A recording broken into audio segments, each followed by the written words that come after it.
Hey guys, this is part 6 and 7. Tonight I'm doing part 6 and 7 of my sister was unalived with the man she met 3 weeks ago. So tonight I'm going to focus on a lot of things that I've been seeing. There's so much to go over still, but I'm going to go over some of the things that I've been seeing in the comments. So first things first, I never really did the upload an extra photo thing, so I'm going to try that. So I'm just going to point here and hopefully I'm able to put the photo in, but this is the guy who unalived my sister. Now, I'm hoping that I'm able to put the picture in there. If I don't, guys, forgive me. I'll try to put it in the comments or something like that, but let's go there first. So the man who unalived my sister was sentenced to 40 years for a double unaliving. He was already 42 years old, so that would give him 82 years, until he's 82 years old to be able to get out of jail.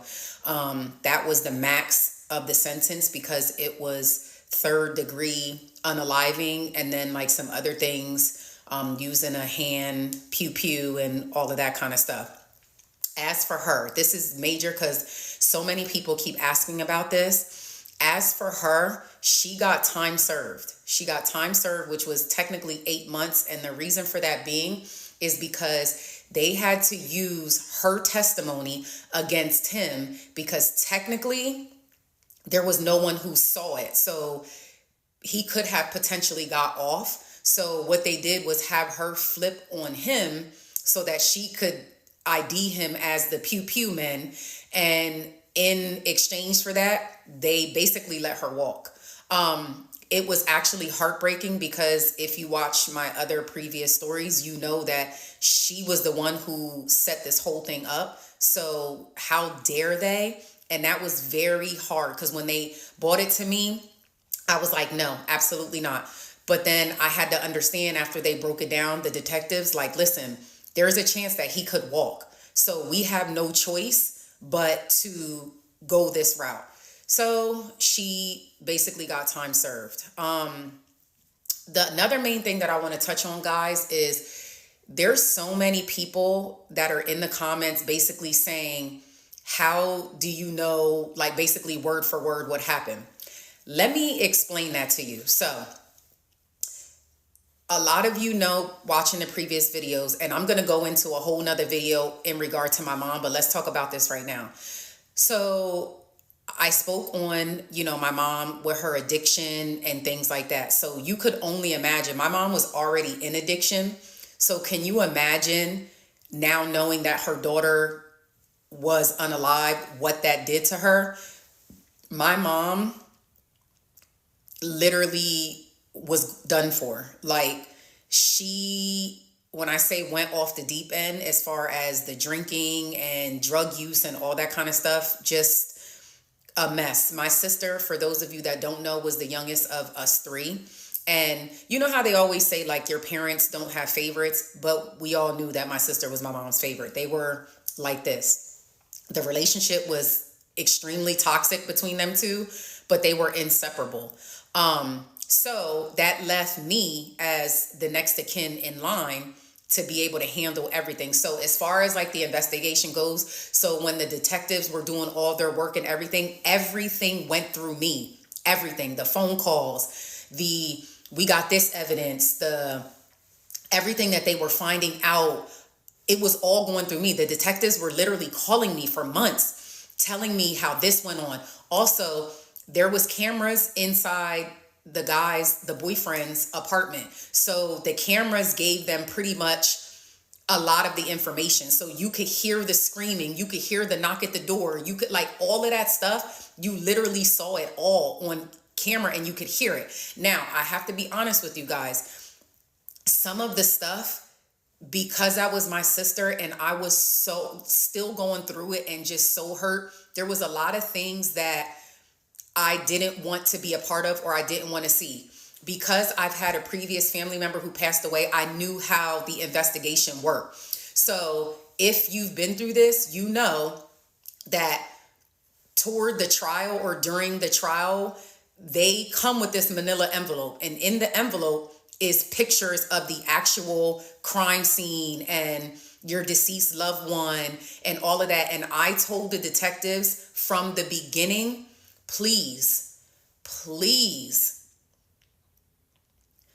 do not, under any circumstances, show me any pictures of my sister deceased.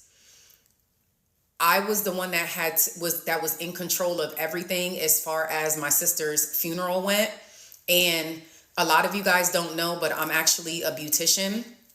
And so I was strong enough to even do my sister's hair the day of her funeral.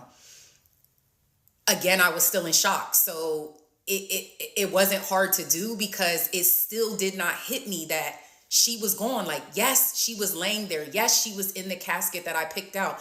Yes, she was deceased, but it's still, because you got to remember, I got her son and then I went right into planning a funeral. So everything was moving. There was people around every single day. So I never got a chance to actually grieve. So I was moving, planning, never was alone. Like, so I told them, do not show me the photos. I wanted to remember my sister the way that I laid her to rest. I didn't want to see her laying there. I didn't want to see the scene. I didn't want to see blood. I didn't want to see any of that.